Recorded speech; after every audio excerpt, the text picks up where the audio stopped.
নমস্কার বন্ধুরা, welcome to my YouTube channel সাত কলকাতার কিচেন। তো আজ আমি আপনাদের শেখাবো আমার মায়ের একটা সিক্রেট রেসিপি, যেটাকে আমি নাম দিয়েছি হচ্ছে চিকেন প্যাটিস।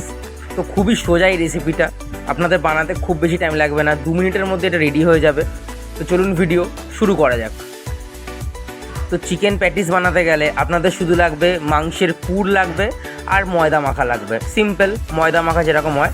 আর মাংসের পুরের রেসিপি যদি আপনি চান তো আমি ভিডিওর লিঙ্ক ডেসক্রিপশানে আমি এই সেম রেসিপিটাই আমি বানিয়েছি, তো আপনারা সেটা চেক আউট করে ঠিক সেমভাবে পুরটা বানিয়ে নিতে পারবেন। তো চলুন এবার নেক্সট স্টেপের দিকে এগোনো যাক। তো প্রথমে আপনাদেরকে ময়দার লেচিটাকে সুন্দর করে এরকম গোলভাবে বেলে নিতে হবে।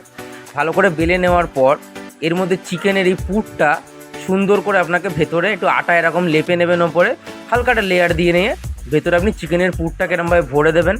তো চিকেনের পুরটা এরকম ভরে দেওয়ার পর মুখটাকে সুন্দর করে বন্ধ করে দিতে হবে। তো বন্ধ করাটা কী করে আপনি করবেন সেটা আমি দেখিয়ে দিচ্ছি। ঠিক এই সেম প্রসেসে আপনাকে সুন্দর করে মুখটাকে বন্ধ করে দিতে হবে।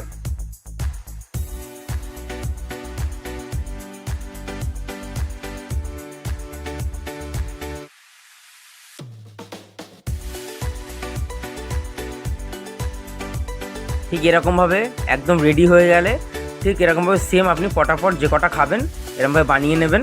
ঠিক সেমভাবে এরকম রেডি হয়ে গেলেই ব্যাস, এবার গরম তেলের মধ্যে, বেশি গরম করবেন না, উষ্ণ গরম তেলের মধ্যে এগুলোকে সুন্দর করে এর মধ্যে ছেড়ে দেবেন। তো দেওয়ার পরে ভালো করে উল্টে পাল্টে নেবেন। উল্টে পাল্টে নেওয়ার পর বেশ দেখবেন ব্রাউন ব্রাউন কালার হয়ে যাবে, ডিপ ব্রাউন হবে। আর ডিপ ফ্রাই বেশি না করলেও হবে, এরকম হালকা হালকা করে।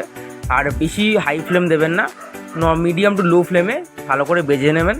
এরকম ব্রাউন ব্রাউন কালার হয়ে যাবে, ব্যাস ব্রাউন ব্রাউন কালার হয়ে গেলে সুন্দর করে আপনি এটাকে তুলে সার্ভ করে এবার আপনি সস, স্যালাড যা খুশি দিয়ে পরিবেশন করে দেবেন। ব্যাস, তো রেডি হয়ে গেল। তো ভিডিও ভালো লেগে থাকলে লাইক, কমেন্ট, শেয়ার আর সাবস্ক্রাইব করে আমাদের পাশে থাকবেন। দেখা হচ্ছে এরকম নতুনই কোনো একটা ভিডিওতে। তো ভালো থাকবেন, সুস্থ থাকবেন।